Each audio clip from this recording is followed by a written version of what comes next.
Hello साथियों, कैसे हैं आप लोग। क्या आप जानते हैं रासायनिक अभिक्रिया के बारे में। लोहे पे जंग लगना और सांस लेना, ये सारी रासायनिक अभिक्रिया के अंतर्गत आती हैं। तो मैं अश्विनी यादव आज आपको सिखाऊंगा रासायनिक अभिक्रिया क्या होती है। क्लास 10th का चैप्टर नंबर फर्स्ट है। तो चलिए शुरू करते हैं। रासायनिक अभिक्रिया। रासायनिक अभिक्रिया होती क्या है, पहले ये जान लेते हैं।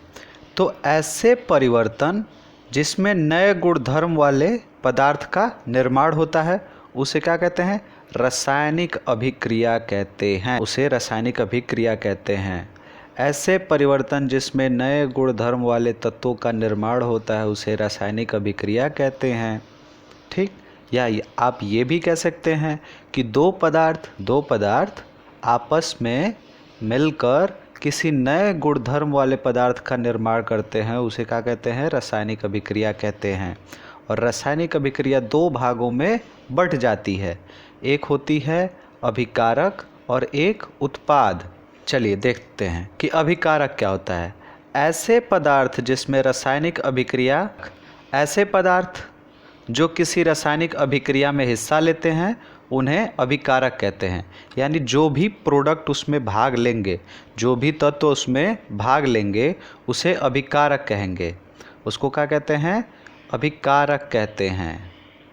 और उत्पाद किसको कहते हैं? देखिए, तो ऐसे पदार्थ जिनका निर्माण रासायनिक अभिक्रिया में होता है उसे उत्पाद कहते हैं। ऐसे पदार्थ जिसका निर्माण रासायनिक अभिक्रिया में होता है उन्हें उत्पाद कहते हैं। फिर से एक बार देख लीजिए, रासायनिक अभिक्रिया क्या होती है? ऐसे परिवर्तन जिसमें नए गुणधर्म वाले तत्वों का निर्माण होता है उसे रासायनिक अभिक्रिया कहते हैं, पहले शब्द में। दूसरे शब्दों में इसको हम इस तरीके से कह सकते हैं कि दो पदार्थ मिलकर किसी नए गुणधर्म वाले तत्व का या किसी नए गुणधर्म वाले पदार्थ का निर्माण करती है, उसे रासायनिक अभिक्रिया कहते हैं। और रासायनिक अभिक्रिया दो भागों में बंट जाती है, एक अभिकारक और दूसरा उत्पाद। तो अभिकारक क्या होता है कि जब कोई पदार्थ उस अभिक्रिया में भाग लेता है, दो पदार्थ होगा, एक पदार्थ हो सकता है, तीन पदार्थ हो सकते हैं, मतलब जो भी पदार्थ उसमें भाग लेंगे वो अभिकारक कहलाएंगे। अभिकारक आपको समझ में आ गया होगा। चलिए अब उत्पाद देख लीजिए। ऐसे पदार्थ जिनका निर्माण रासायनिक अभिक्रिया में होता है उसे क्या कहते हैं? उसे उत्पाद कहते हैं। ठीक। रासायनिक अभिक्रिया हो गई आपकी, उत्पाद हो गया आपका, अभिकारक हो गया। अब देख लेते हैं कि रासायनिक अभिक्रिया में क्या क्या चीज़ें आती हैं। तो रासायनिक अभिक्रिया का उदाहरण है, पहला भोजन का पचना, श्वसन, जब हम सांस लेते हैं उसमें भी रासायनिक अभिक्रिया होती है। जो है लोहे पे जंग लगना, जब लोहा पे जंग लगता है वह भी रासायनिक अभिक्रिया के दौरान होता है। आपकी किताब में दिया गया है, मैग्नीशियम फीते को जब जलाते हैं तभी भी रासायनिक अभिक्रिया होती है। और दही का बनना, यह भी रासायनिक अभिक्रिया होती है। आपकी किताब में मैग्नीशियम फीते को जलाने की अभिक्रिया दर्शाई गई है। तो क्या होता है कि मैग्नीशियम का जो रिबन होता है, ठीक, वो जलता है और जहाँ आग लगेगी वहाँ ऑक्सीजन होगा, वायुमंडल में अपने ऑक्सीजन होता है।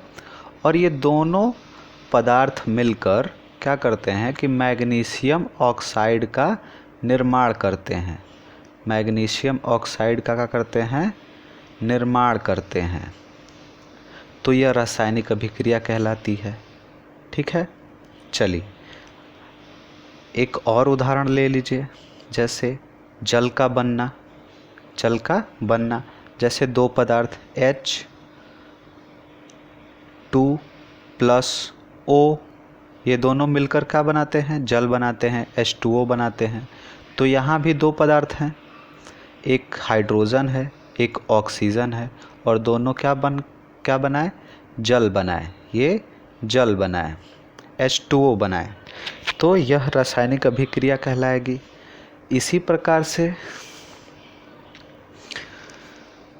जितने भी तत्व हैं वायुमंडल में, चाहे जहाँ भी, वो किसी न किसी तरीके से अभिक्रिया करके हमें प्राप्त होते हैं। रासायनिक अभिक्रिया के प्रेक्षण, रासायनिक अभिक्रिया के प्रेक्षण, तो उनमें जो बदलाव होगा वो क्या होगा? अवस्था में परिवर्तन होगा, उनके रंग में परिवर्तन होगा, तापमान में परिवर्तन होगा, और कोई गैस उत्सर्जित होगी। या तो गैस निकलेगी या तो गैस बने होगी, है ना? उसमें गैस क्या होगी? उत्पन्न होगी। ठीक है, जैसे देखिए एक उदाहरण ले लीजिए।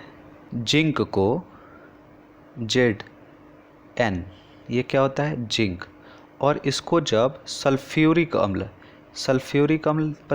H2SO4 के साथ जब अभिक्रिया कराते हैं तो यह जिंक किस में टूट जाता है? जिंक सल्फेट में, ZnSO4 प्लस हाइड्रोजन गैस निकलती है। हाइड्रोजन गैस क्या होती है? H2O वहाँ से निकलता है। तो गैस कब निकलेगा? इनके अवस्था में परिवर्तन होगा, इनके रंग में परिवर्तन होगा, इनके तापमान में परिवर्तन होगा। अगर तापमान में परिवर्तन का मतलब कि इनका तापमान या तो बढ़ेगा या तो कम होगा। जैसे चूना को जब हम पानी से अभिक्रिया कराते हैं तो तापमान क्या होता है? बढ़ने लगता है, उबलने लगता है ना? तो इसी पर वहाँ भी क्या होती है? रासायनिक अभिक्रिया होती है। अब रासायनिक परिवर्तन को प्रदर्शित कैसे करते हैं या रासायनिक समीकरण को लिखते कैसे हैं, ये जानेंगे। ठीक, तो रासायनिक अभिक्रिया को किस प्रकार से प्रदर्शित करेंगे? तो शुद्ध भाषा में अगर हम कहें कि जिंक प्लस सल्फ्यूरिक अम्ल दोनों मिलकर तीर का निशान लगाए और क्या बना दिए कि जिंक सल्फेट और हाइड्रोजन गैस बना दिए। एक साइड हो गया आपका अभिकारक, एक साइड हो गया आपका उत्पाद। LHS में हो गया अभिकारक और RHS में हो गया उत्पाद। इसी को समीकरण के रूप में किस प्रकार से लिखते हैं कि जिंक का प्रतीक क्या होता है? Zn। जिंक का प्रतीक क्या होता है? Zn। और सल्फ्यूरिक अम्ल का प्रतीक क्या होता है? H2SO4। ये दोनों क्या हो गए? अभिकारक हो गए। इसको हमने LHS में डाल दिया और तीर का निशान लगा करके H2SO4 यानी जिंक सल्फेट और हाइड्रोजन गैस, ये RHS में जो हमें उत्पाद मिला उसको हमने रख दिया। बहुत ही सरल भाषा में इसको समझ लीजिए कि रासायनिक समीकरण को लिखने के लिए तत्वों के प्रतीक को क्या करते हैं? अभिकारक के साइड में LHS में तत्वों के प्रतीक, जो भी तत्व उसमें भाग लेंगे उनको लिख लेंगे, और LHS में जो भी तत्व उसमें प्राप्त होंगे, जो भी उत्पाद हमें प्राप्त होगा उनको लिख लेंगे। ठीक, इस तरीके से रासायनिक समीकरण को क्या करते हैं? प्रदर्शित करते हैं। समीकरण, रासायनिक अभिक्रिया रासायनिक समीकरण द्वारा क्या निरूपित की जाती है। रासायनिक समीकरण में तत्व के प्रतीक या अभिकारक और उत्पाद के सूत्र उनकी भौतिक अवस्था के साथ लिखे जाते हैं। मतलब जो भी उसमें पदार्थ भाग लेंगे उनको अभिकारक कहेंगे और उनके प्रतीक को हम लिखेंगे, और उत्पाद में जो भी प्राप्त होगा उनके प्रतीक को उनकी भौतिक अवस्था के साथ लिखते हैं। ठीक है, भौतिक अवस्था का मतलब ताप का, दाब का उत्प्रेरक का। ठीक, देखिए कुछ इस प्रकार के संकेत हैं जिनको देख लीजिए। सॉलिड जो होता है ठोस, वो किसका एस से उसको प्रदर्शित करते हैं, और स्मॉल एल से लिक्विड को प्रदर्शित करते हैं। ठीक, और जी से क्या करते हैं, गैस को प्रदर्शित करते हैं। अगर कोई इस प्रकार की तीर पिक्चर में देख के संकेतों को समझ लीजिए। अगर कोई एक्यू है यानी जलीय विलयन है, एक्यू का मतलब कि जलीय विलयन है, और त्रिभुज का निशान मतलब यौगिक को गर्म करने का संकेत है। चलिए अब देखते हैं रासायनिक अभिक्रिया को संतुलित करना। ठीक, रासायनिक अभिक्रिया को संतुलित करना।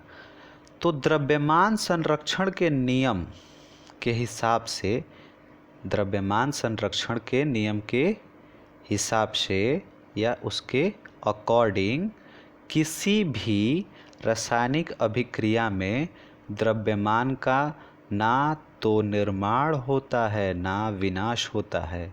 द्रव्यमान को हम ना उत्पन्न कर सकते हैं ना हम मिटा सकते हैं। तो हमें इस बात का ध्यान रखना होगा कि जितना द्रव्यमान अभिकारक में है उतना ही द्रव्यमान किस में हो, उत्पाद में हो। तो रासायनिक अभिक्रिया के पहले अभिकारक एवं उसके पश्चात उत्पाद, प्रत्येक तत्व के परमाणु संख्या समान होनी चाहिए।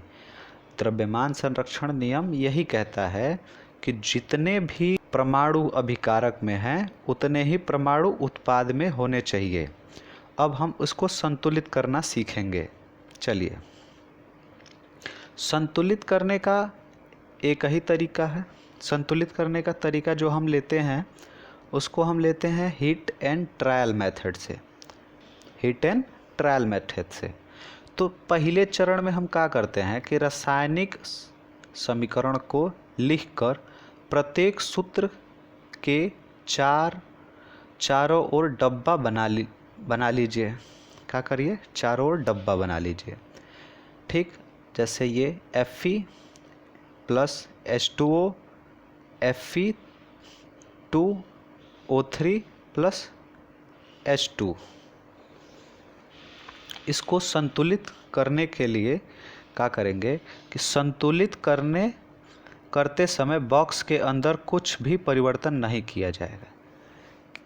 ठीक, अब दूसरा चरण में देख लीजिए। दूसरे चरण में क्या करेंगे, दूसरे चरण में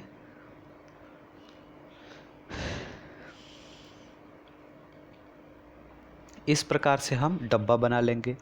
एक साइड अभिकारक का, एक साइड अभिकारक का, एक साइड उत्पाद का। तो अभिकारक को हम Fe वहाँ पे 1 था और हाइड्रोजन कितना था, 4 था, तो हमने 4 से इसमें गुणा कर दिया। अब देखिए Fe यहाँ कितना है, 3 है, तो हमने Fe में भी 3 से गुणा कर दिया। ठीक, अब देखिए Fe 3 हो गया, यहाँ भी Fe 3 हो गया। हाइड्रोजन कितना हो गया, 8 हो गया। तो यहाँ पे हाइड्रोजन क्या है, 2 है, तो यहाँ भी हम 4 से क्या कर दिए, गुणा कर दिए। ऑक्सीजन देखिए, ऑक्सीजन 4 है, ऑक्सीजन भी यहाँ 4 है, ऑक्सीजन 4 है यहाँ पे भी, और यहाँ पे भी ऑक्सीजन क्या हो गया, 4 कर दिया हमने। चलिए, तो हम इस प्रकार से रासायनिक समीकरण को संतुलित करते हैं। ठीक है, चलिए अब ये हमारा रहा रासायनिक समीकरण को संतुलित रासायनिक समीकरण 3Fe, और इसको कहेंगे हम संतुलित समीकरण 3Fe। देखिए ये सॉलिड है यानी ठोस, इसका कैसा भौतिक अवस्था इसकी लिखा जाएगा, तो इसकी भौतिक अवस्था भी लिखेंगे। तो ठोस है तो S से हमने इसको प्रदर्शित कर दिया। जल को किससे हमने प्रदर्शित कर दिया कि H2O जो है वो गैस है। ठीक, H2O लिक्विड है, H2O लिक्विड है, इसको हमने लिक्विड से प्रदर्शित कर दिया L से, ठीक, इसको L से प्रदर्शित करेंगे। और ये हमें क्या मिला, ठोस मिला। और ये हमें क्या मिला, गैस मिली, हाइड्रोजन गैस मिला। देखिए छठवें चरण में कुछ आवश्यक परिस्थिति में ताप, दाब या उत्प्रेरक आदि तीर के निशान ऊपर नीचे लिखते हैं। अब देखिए यहाँ हाइड्रोजन बन रहा है तो हम इस प्रकार से हाइड्रोजन के ऊपर तीर लगा देंगे, जिससे हमें पता चलेगा कि यह क्या है, हाइड्रोजन गैस यहाँ से निकल रही है। अब रासायनिक अभिक्रियाओं के प्रकार देखेंगे। रासायनिक अभिक्रियाओं के क्या देखेंगे, प्रकार देखेंगे कि कितने प्रकार की होती हैं। तो रासायनिक अभिक्रिया का पहला संयोजन अभिक्रिया। रासायनिक अभिक्रिया का पहला प्रकार संयोजन अभिक्रिया। संयोजन अभिक्रिया क्या होती है, इस अभिक्रिया में दो या दो से अधिक अभिकारक मिलकर एकल उत्पाद बनाते हैं। मतलब दो तत्व मिलकर एक उत्पाद का निर्माण करेंगे, यानी दो अभिकारक और एक उत्पाद, ठीक। इस प्रकार से जब होगा तो वहाँ क्या होगा, संयोजन अभिक्रिया होगी। जैसे कोयले का उदाहरण के तौर पे देखिए, कोयले का दहन, तो कोयला C ठोस होता है और इसको जब हम गर्म करते हैं या जलाते हैं तो ऑक्सीजन के साथ जलकर ये कार्बन डाइऑक्साइड गैस बनाता है। जल का निर्माण 2H2O 2H2O गैस होती है और ऑक्सीजन के साथ मिलकर 2H2O लिक्विड यानी जल बनाता है, ये द्रव्य बनाता है, जल, ठीक। और यहाँ देखिए ये L किसका निशान है, द्रव का। ये भी गैस, ये भी गैस, ये दोनों मिलकर एक उत्पाद बनाए, तो इसलिए यह कौन सी अभिक्रिया हो गई, संयोजन अभिक्रिया हो गई। देखिए कैल्शियम ऑक्साइड को जब जल से अभिक्रिया करते हैं बिना बुझे चूने को, यानी कैल्शियम ऑक्साइड को जब हम जल से अभिक्रिया करते हैं, वहाँ एनर्जी भी निकलता है। और कैल्शियम हाइड्रोक्साइड CaOH का जलीय विलयन हमें प्राप्त होता है और उसको बुझा हुआ चूना कहते हैं, ठीक। अब दूसरी अभिक्रिया देख लीजिए, ऊष्माक्षेपी अभिक्रिया।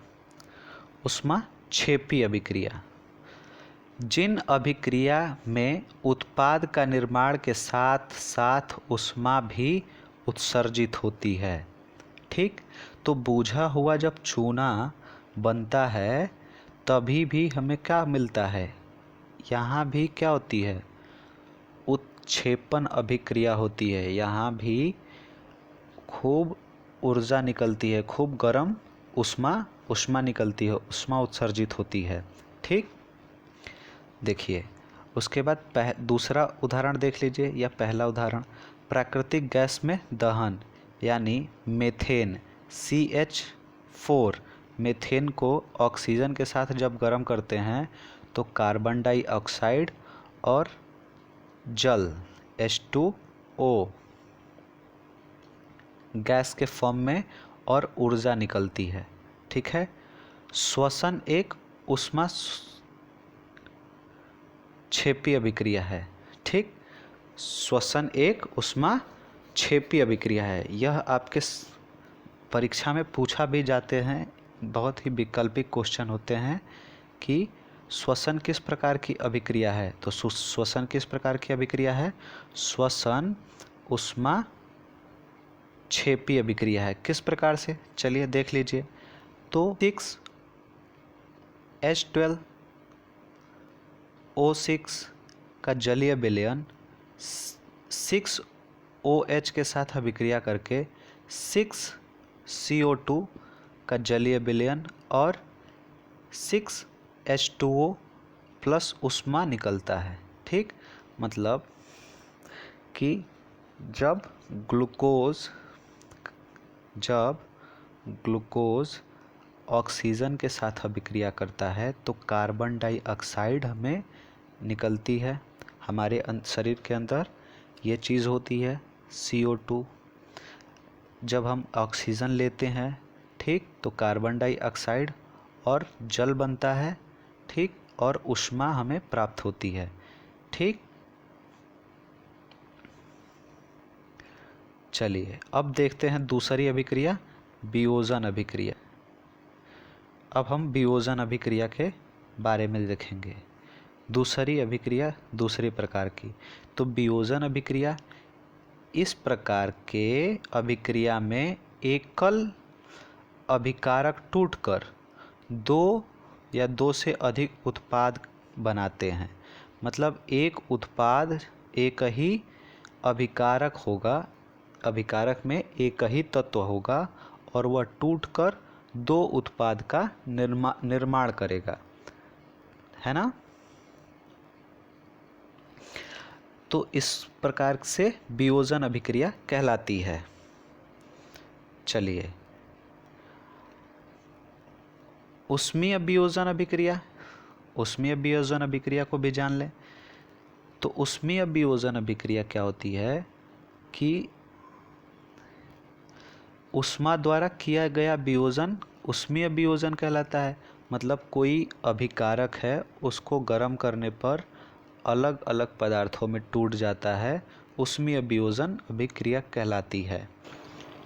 तो फेरस सल्फेट 2FeSO4 सॉलिड हरे रंग का होता है और जब उसको गर्म करते हैं तो Fe2O3 ठीक, फेरिक ऑक्साइड और SO2 और SO3 बनता है ठीक, जो भूरे रंग का होता है। चलिए दूसरा उदाहरण देख लीजिए। तो जब चूना पत्थर को CaCO3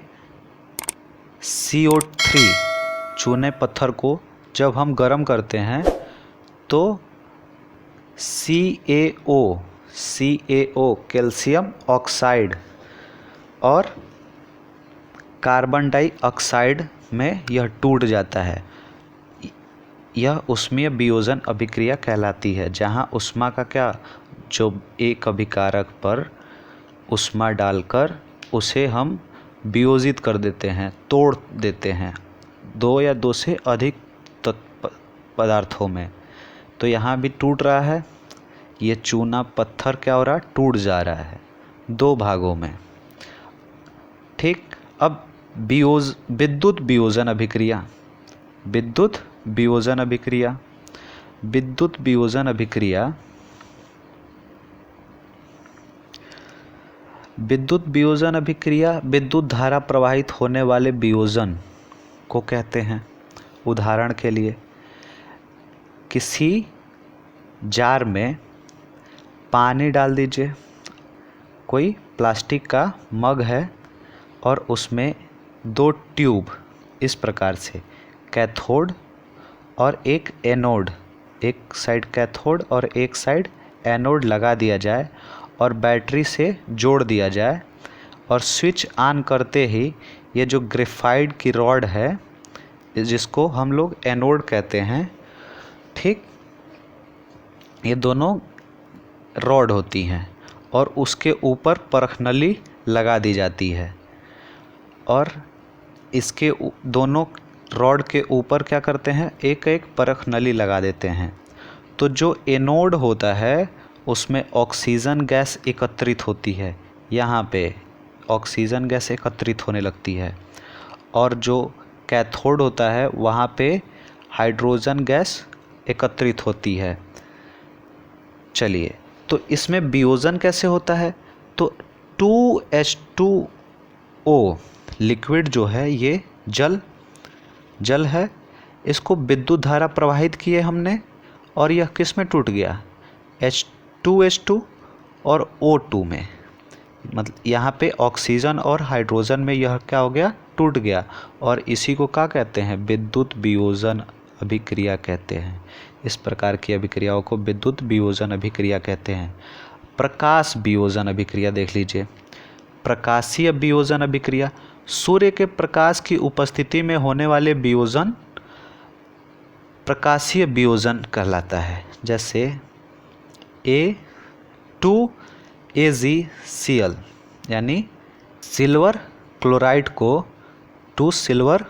को प्रकाश की उपस्थिति में गर्म करते हैं तो सिल्वर Ag और क्लोराइड Cl क्लोरीन में टूट जाता है, Cl में Cl2 में टूट जाता है। वैसे ही 2AgBr को सूर्य के प्रकाश में रखते हैं तो 2Ag प्लस Br में यह टूट जाता है। तो इस प्रकार से यह वियोजित होकर किसके उपस्थिति में हो रहा है? सूर्य के प्रकाश की उपस्थिति में। तो इसको प्रकाशीय वियोजन अभिक्रिया कहते हैं। और इस अभिक्रिया का उपयोग श्याम श्वेत फोटोग्राफी यानी ब्लैक एंड वाइट फोटोग्राफी, जो पहले ज़मानों में फिल्म होती थी, उस पे किया जाता था, उसको साफ करने के लिए। अब देखिए ऊष्माशोषी अभिक्रिया। तो ऊष्माशोषी अभिक्रिया जिन अभिक्रिया में अभिकारक को तोड़ने के लिए ऊष्मा, प्रकाश या विद्युत ऊर्जा का आवश्यकता होती है, उसे क्या कहते हैं? ऊष्मीय वियोजन अभिक्रिया कहते हैं। उसे ही ऊष्मीय वियोजन अभिक्रिया कहते हैं। एक बार फिर से देख लीजिए, जिन अभिक्रिया में अभिकारक को तोड़ने के लिए ऊष्मा, प्रकाश या विद्युत ऊर्जा की आवश्यकता होती है, उसे ऊष्मीय वियोजन अभिक्रिया कहते हैं। विस्थापन अभिक्रिया। इन अभिक्रियाओं में एक क्रियाशील तत्व कम क्रियाशील तत्व के उस यौगिक से विस्थापित कर देता है। मतलब कोई तत्व अधिक क्रियाशील वाला तत्व है, वह कम क्रियाशील वाले तत्व के यौगिक को विस्थापित कर देता है। Fe को जब कॉपर सल्फेट के साथ COSO4 के साथ अभिक्रिया कराते हैं, ठीक इस प्रकार से किसी परख नली में कॉपर सल्फेट को डालकर और उसमें Fe यानी लोहे की कील, Fe मतलब लोहे की कील को जब हम उस विलयन में डुबा के रख देते हैं तो क्या होता है कि उस पे FeSO4, उसमें FeSO4 यानी जो लोहे की कील है, ये जो लोहे की कील है उस पर FeSO4 का क्या होता है? लेप चढ़ जाता है और जो कॉपर होता है वो अलग हो जाता है। ठीक, लोहे की कील पर भूरे रंग का कॉपर की परत जम गई। उसके बाद कॉपर सल्फेट का नीला विलयन को हरा FeSO4 के निर्माण के कारण हो गया। ठीक, वैसे ही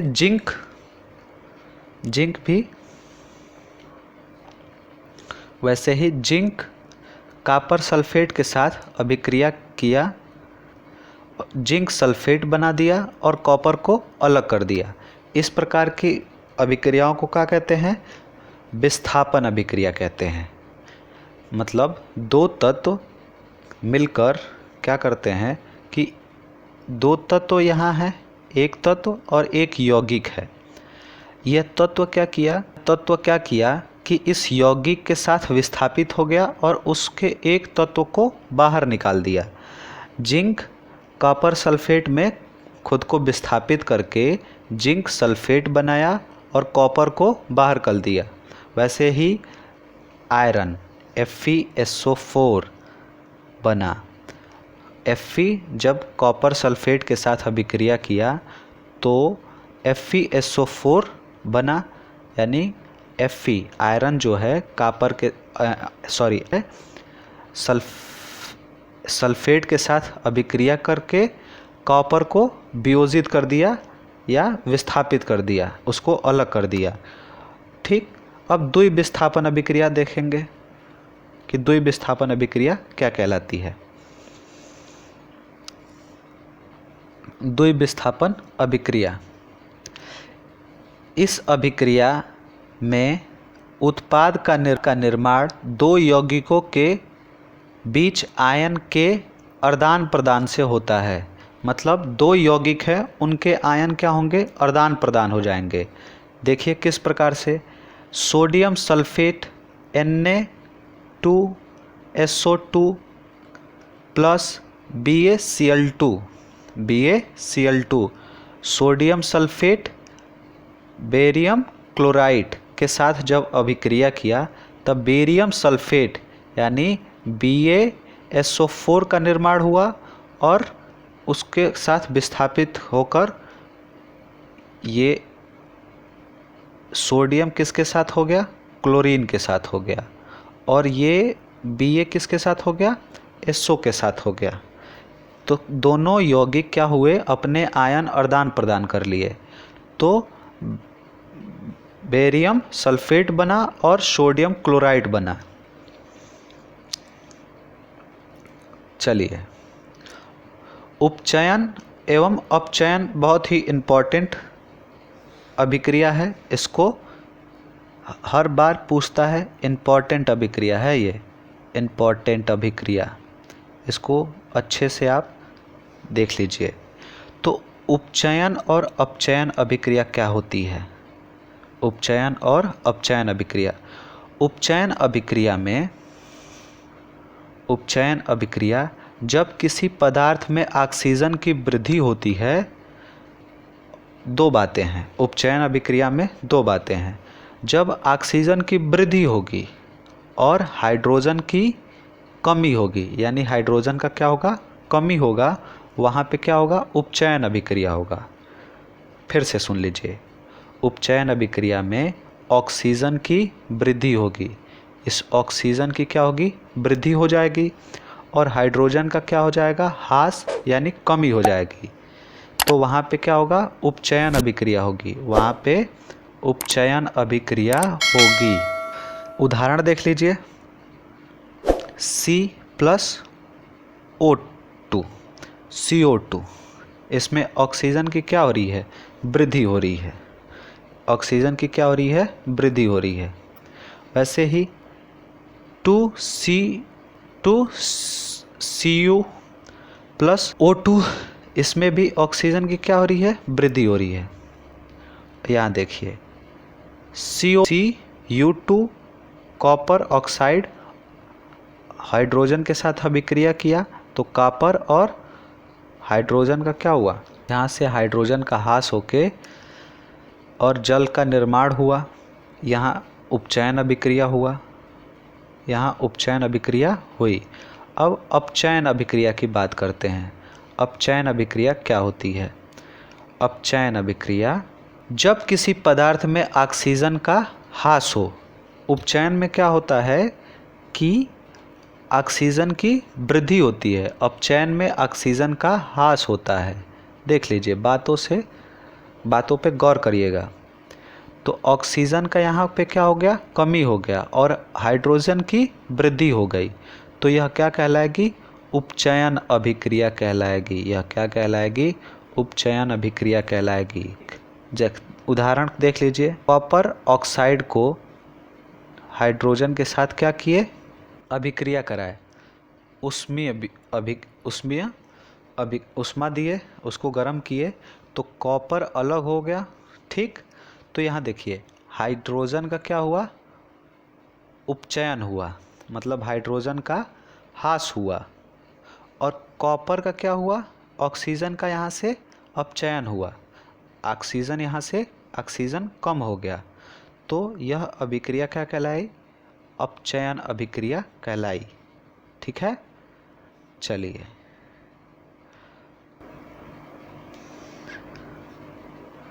अपचयन अभिक्रिया, आशा है कि आपको अपचयन अभिक्रिया समझ में आ गई होगी। ठीक, देखिए इस अभिक्रिया में कापर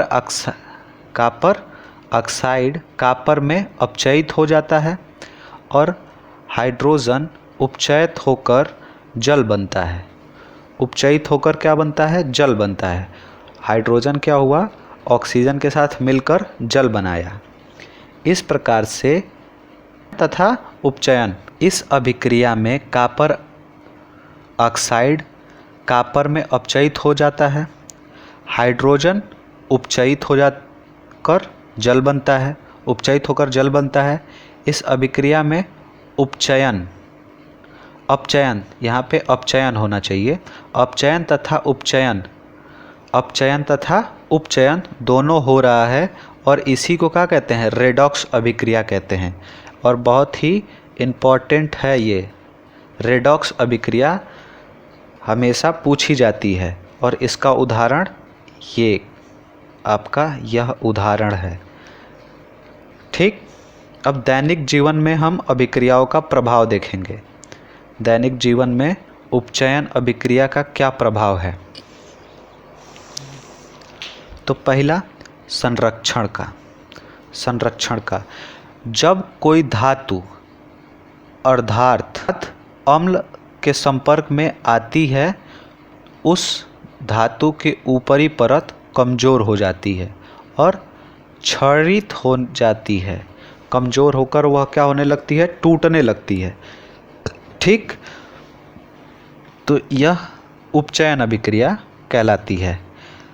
उपचयन अभिक्रिया के उपरांत होता है लोहे की वस्तु पर जंग लगना, चांदी के ऊपर काली परत पड़ना एवं तांबे के ऊपर हरी परत चढ़ना संरक्षण के उदाहरण है।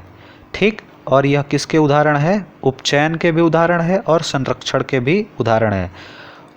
उपचयन के अंतर्गत संरक्षण के उदाहरण है। सादा लेप, विद्युत लेप और पेंट संरक्षण से धातुओं को बचाया जा सकता है।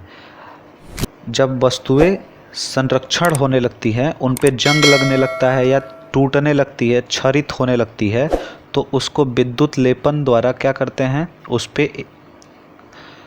पे विद्युत लेपन करते हैं, वैद्युत लेपन करते हैं या पेंट करके संरक्षण से धातुओं को बचा सकते हैं।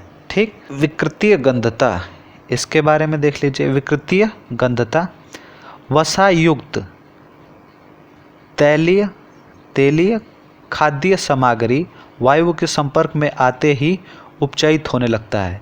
यानी जब कोई खाने वाली या तेल वसा युक्त वाली खाने की सामग्री होती है तो वह वायु के संपर्क में आते ही क्या होने लगती है? खराब होने लगती है। वह खराब होने लगती है, उसके स्वाद और गंध में परिवर्तन हो जाता है। क्या होता है? जिसके कारण उसके स्वाद और गंध में परिवर्तन होने लगता है। इसको क्या कहते हैं? विकृतीय गंधता कहते हैं। विकृतीय गंधता कहते हैं। विकृतीय गंधता को रोकने के उपाय, तो प्रति ऑक्सीकारक के उपयोग करके, वायुरोधी बर्तन में खाद्य सामग्री को रख करके, वायु के स्थान पर नाइट्रोजन गैस के द्वारा और शीतलन द्वारा। ठीक, इस प्रकार से खाद्य पदार्थ को खराब होने से बचाया जा सकता है और बचाया जाता भी है। आज के लेसन में इतना ही।